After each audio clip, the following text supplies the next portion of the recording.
ಒಂದು ಕಡೆಯಲ್ಲಿ speed boat ನ ನಿರ್ಲಕ್ಷ್ಯ ಎದ್ದು ಕಾಣ್ತಾ ಇದೆ, ಮತ್ತೊಂದು ಕಡೆಯಲ್ಲಿ ನೀರಿನಲ್ಲಿ ಟ್ರಾವೆಲ್ ಮಾಡಬೇಕಾದ್ರೆ ಅಲ್ಲಿ ಬೇಕಿರುವಂತ ಲೈಫ್ ಜಾಕೆಟ್ ವೆರಿ ಅಸೆನ್ಷಿಯಲ್ ಅಂತ ಏನ್ ಕರಿತೀವೋ ಅದನ್ನೇ ಕೊಡ್ಲಾಗ್ತಿಲ್ಲ.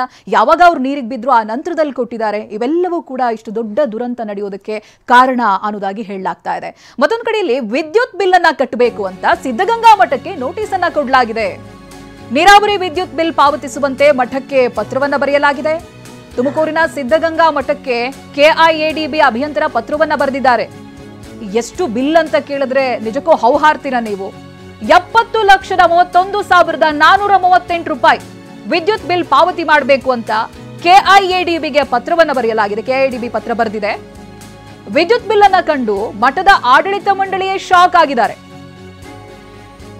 ಮಂಡಳಿಯ ಆರ್ಥಿಕ ಪರಿಸ್ಥಿತಿ ಸುಸ್ಥಿತಿಯಲ್ಲಿ ಇಲ್ಲದೆ ಇರೋದ್ರಿಂದ ವಿದ್ಯುತ್ ಬಿಲ್ ಅನ್ನ ಭರಿಸೋದಕ್ಕೆ ಕೋರಲಾಗಿದೆ ಅಂತೇಳಿ ಪತ್ರದಲ್ಲಿ ಉಲ್ಲೇಖ ಮಾಡಲಾಗಿದೆ. ಏಪ್ರಿಲ್ 6ನೇ ತಾರೀಕು ಕೆಐಎಡಿಬಿಯಿಂದ ಸಿದ್ಧಗಂಗಾ ಮಠಕ್ಕೆ ಬಂದಿರುವಂತಹ ಪತ್ರ ಇದು. ಏಪ್ರಿಲ್ 15ನೇ ತಾರೀಕು ಕೆಐಎಡಿಬಿಗೆ ಸಿದ್ಧಗಂಗಾ ಮಠದಿಂದ ಮರುಪತ್ರ ರವಾನೆಯಾಗಿದೆ. ನೋಡಿ, ನೀರಾವರಿ ವಿದ್ಯುತ್ ಬಿಲ್ ಅನ್ನ ಪಾವತಿಸಬೇಕು ಅಂತ ಮಠಕ್ಕೆ ಬರೆದಿರುವಂತಹ ಪತ್ರ. ಒಟ್ಟು ಬಿಲ್ ಎಷ್ಟಿದೆ ಅಂತ ಹೇಳಿದ್ರೆ 70,31,438 ರೂಪಾಯಿ ವಿದ್ಯುತ್ ಬಿಲ್ ಅನ್ನ ಪಾವತಿ ಮಾಡಿ ಅನ್ನೋದಾಗಿ ಕೆಐಎಡಿಬಿ ಪತ್ರವನ್ನ ಬರೆದಿದೆ ಸಿದ್ಧಗಂಗಾ ಮಠಕ್ಕೆ. ವಿದ್ಯುತ್ ಬಿಲ್ ಪಾವತಿಗೆ ಪತ್ರ ಬಂದಿರೋದು ನಿಜ.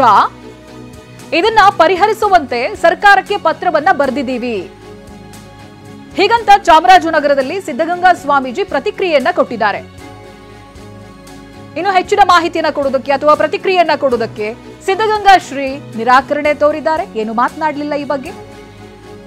ಬಟ್ ಪತ್ರ ಬಂದಿರೋದು ನಿಜ ಅಂತ ಒಪ್ಪಿಕೊಂಡಿದ್ದಾರೆ. ಇದನ್ನ ಪರಿಹರಿಸೋ ರೀತಿಯಲ್ಲಿ ಸರ್ಕಾರಕ್ಕೆ ಪತ್ರವನ್ನ ಬರೆದಿದ್ದೀವಿ ಅನ್ನೋದಾಗಿಯೂ ಕೂಡ ಈ ಸಂದರ್ಭ ಸಿದ್ಧಗಂಗಾ ಸ್ವಾಮೀಜಿ ಹೇಳಿದ್ದಾರೆ.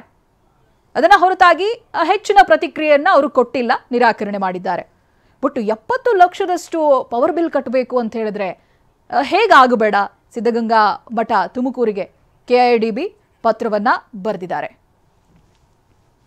ಇನ್ನು ಸಿದ್ಧಗಂಗಾ ಮಠಕ್ಕೆ ವಿದ್ಯುತ್ ಬಿಲ್ ಕಟ್ಟುವಂತೆ ನೋಟಿಸ್ ವಿಚಾರಕ್ಕೆ ಸಂಬಂಧಪಟ್ಟ ಹಾಗೆ ಕರ್ನಾಟಕದಲ್ಲಿ ಮಠಗಳಿಗೆ ಕೊಡುವಂತಹ ಪರಂಪರೆ ಇದೆ. ಸಿಟಿ ರವಿ ಈ ಬಗ್ಗೆ ಪ್ರತಿಕ್ರಿಯೆಯನ್ನ ಕೊಟ್ಟಿದ್ದಾರೆ. ಆದ್ರೆ ಮಠದಿಂದ ಕಿತ್ತುಕೊಳ್ಳೋದು ಇದ್ಯಾವ ಸೀಮೆ ಪರಂಪರೆ ಅಂತ ಪ್ರಶ್ನೆ ಮಾಡಿದ್ದಾರೆ. ಅವ್ರೇನ್ ಹೇಳಿದ್ದಾರೆ ನೋಡೋಣ.